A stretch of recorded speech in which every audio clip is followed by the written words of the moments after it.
So I'm standing at the west side of the cemetery here at Delamar, and what strikes me is that a lot of the graves aren't marked. And here's a family plot that looks to have at least 6 people buried here, and it's the Horn family lot. You got Fred, who was born 1893 and died 1912. He wasn't that old. 20 years old.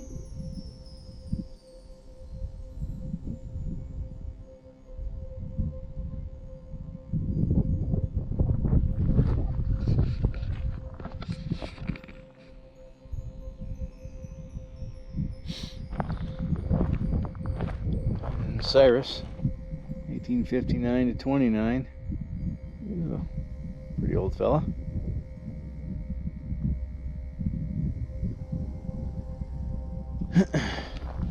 It's amazing how this has to have been replaced. I can't imagine that. I can't imagine that would stay that polished out here, but it could have, I guess. But this marble, this wears quickly. And I was trying to find. There's a woman that was born here, and she lived here until the place closed up.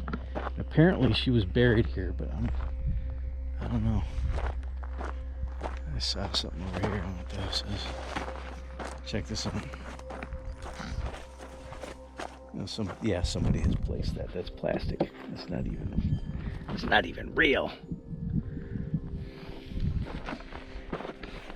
I'm gonna wander around here and see if I can find that grave. I'm not holding up much hope. That, as I may have mentioned earlier, that 12 miles away is where the water source for this operation was. So they piped water in, which means it was a pretty spendy commodity. So it's not like what we have in our modern era where we just turn on a tap and we get water.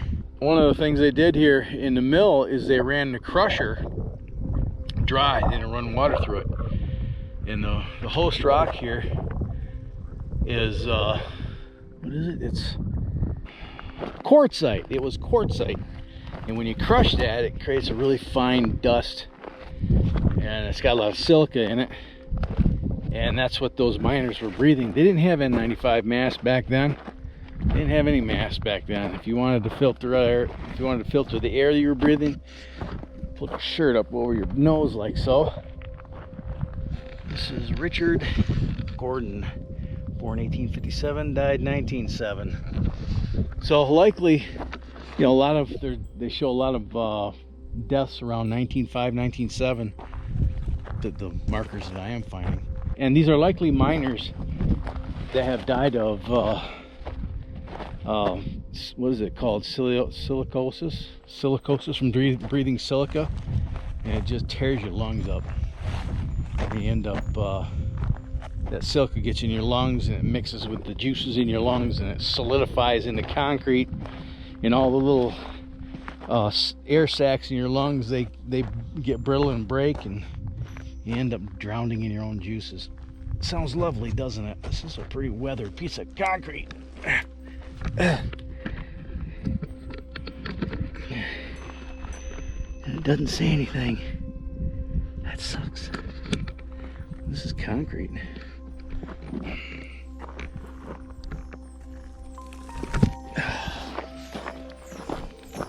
Lamb? Alright, let's see what we got over here. I don't see too many headstones though. It's too bad. I see a lot of places where there were headstones. I see raised mounds where there were graves. It looks like they may not have been buried deep enough. So the critters getting down in there.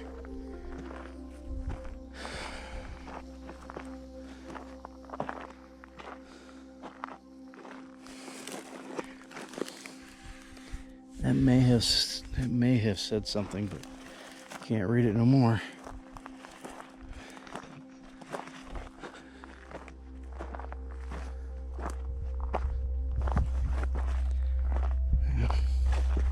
Ouch. Etta Frank, 23 years old. Huh.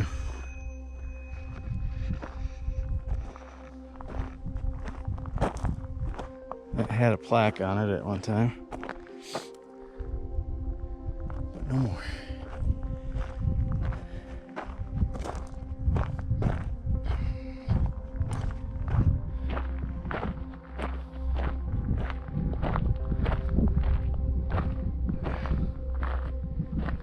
Stone. You know, at one time, each one of these graves had a marker, and you know, I would imagine this place was taken care of, but time stands still for no man, I guess. This is just sad. I know what's happening here. People have come out here and taken the stones. Robert Cornish, 1871 1915. Here they come again. Well, you better back up, Joe. This place is insane. Oh my gosh. Well, that's the cemetery. Not much of a cemetery anymore. I'm gonna check out that ore bin over there. Maybe. See how bad the road is. Alright, that little patch of green is the cemetery. Drove up this wash and we're up here at this ore bin right here, and I just noticed here down at the bottom of the hill there's 1, 2, 3, 4, 5, 6 little houses down there. Little stone foundation or stone wall houses. It looks like a little patch of green down there. It might be a homestead there too, or maybe the mine office. So we'll go down there in a minute and check that out. But, you know, stone wall here and a stone wall here, and I wonder, there's a can dump. I wonder if this wasn't a small mill. It may have been.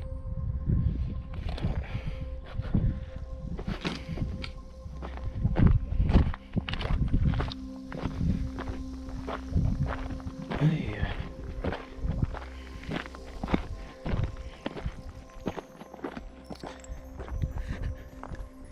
There's an adit over here. I'm not gonna go too far on it. It's likely grade gated off. I'm gonna check it out anyway. Ooh, it's nice and cool. Holy. There's a lot of cold air coming out of that thing.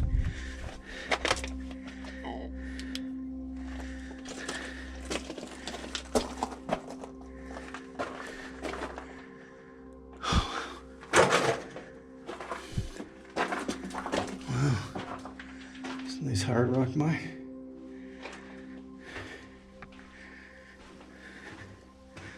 Wow, it's nice in here. Holy. A lot of people come up here too. The high setting. Yeah, that's high setting. I didn't bring my good.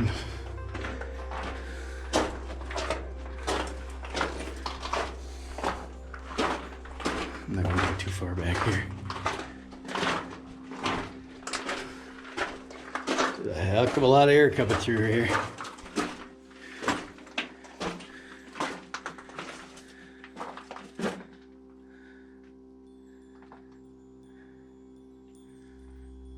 There's the fault line right there.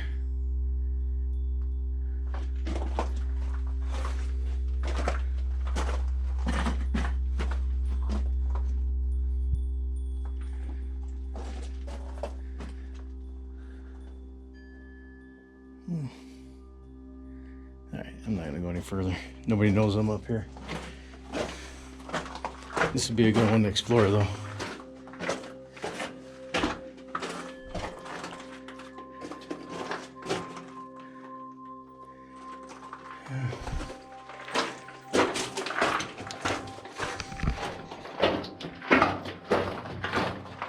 It's probably a good, probably 15, 20 degrees cooler inside the mine than outside the mine. It's got to be pretty close to 80 out there, and you get 20 feet from the adit opening and you get hit with a blast of cold air. It's like air conditioned in there. Probably 60. All right, let's go down there and check out those stone foundations and see what's there at that little patch of green. And then I'll close this thing completely out. Okay. Well, there they are.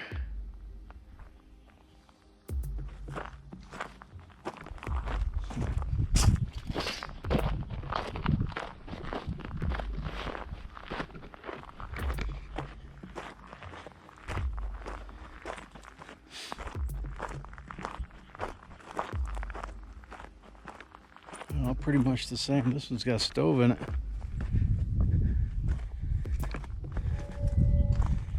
Look at that. Probably a fire ring or something. Washed up.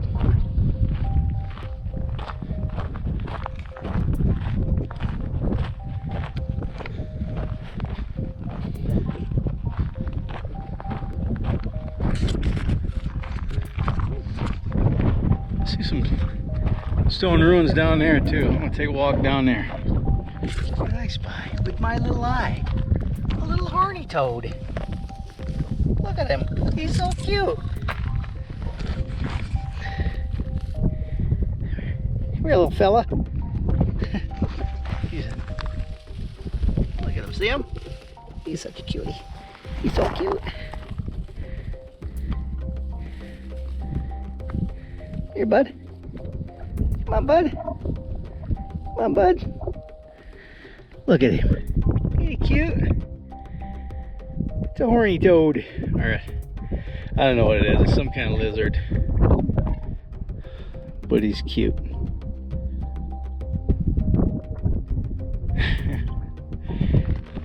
you go, little fella. Alright. Looks like this and this. It looks like there might be two of them here. Were dugouts. And dugouts were exactly as the name implies. They dug out a flat area and piled the stone up on one side. If they had enough stone, they would probably build three walls, maybe four, but dig into the dirt and then put a canvas roof over top of that. That's how the miners would live, in a dugout or a tent city. This part here looks to predate that over there. There's a mine right there too. All right, I came walking. Oh, look at some purple glass. Look at this. Ooh, that was pretty ornate. Nice.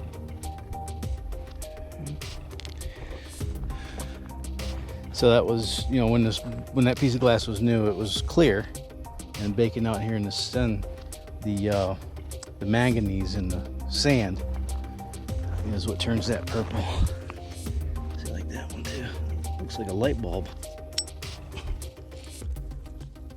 There's some more. But anyway, walking over here towards that green spot, and I found this dugout. Right? Here's a perfect example of a dugout. Now this would have been just a, it would have been a little less, you know, sloped. It would have been more vertical. The sides would have been when the person had dug it out. And this would have likely been like a stone wall. There's the door, there's the back, just enough room for a little homemade stove and a cot. And then you come a little bit further. Of course, there's cans strewn all over the place. And I find this. At first I thought somebody just done some target practice, but no, that was deliberately poked in there with a square nail. Right? So this was probably used to classify ore, you know, as a makeshift classifier. This probably dates to the late 1800s. Well, it might have been punched out with a railroad spike, a small gauge railroad spike. There's some glass, some pottery, some more of that ornate stuff. That's pretty.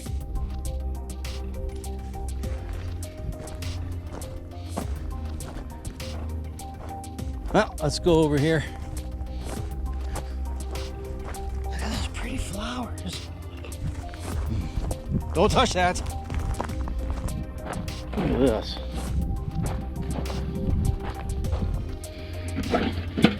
That is an old gas can. Could have been kerosene. And yet another safe. Look at that.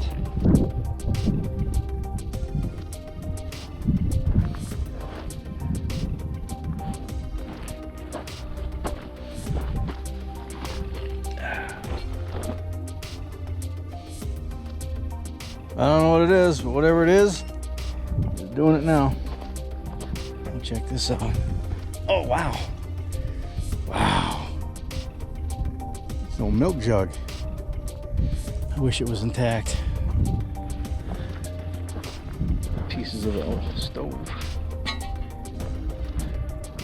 There's pieces of that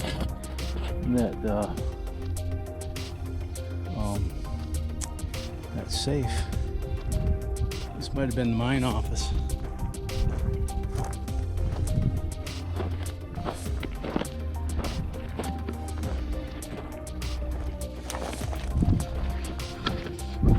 Well, let me consult the map and see what mine it is, actually. It might say. Alright, doesn't say what it is. Interesting. Anyway, it's an old mine. And old mine camp. Right next to the Delamar mine. So if you like this video, smash the like button and share this video with your vast social media network. If you haven't done so yet, I'd like to invite you at this time to subscribe to this channel. And if you do subscribe, could you please click the little bell icon that's right next to the sub button. That way YouTube will let you know the next time I upload a video. If you'd like to support this channel, there's a few ways you can do that. You can either go through Amazon affiliate link, or you could check out the PayPal link, or you could become a monthly supporter on Patreon. Check those links out, see if that's anything you're willing to do. And if you can do, I would really appreciate it. Don't put yourself out. If you can afford to do that, thank you in advance. If you can't afford to do that, that's okay too. Enjoy the content nonetheless. Just means you're probably related. So until next time, you have fun, stay safe, shoot straight, keep your powder dry. Have a splendid day. Thanks so much for watching, and I'll see you next time. Bye now.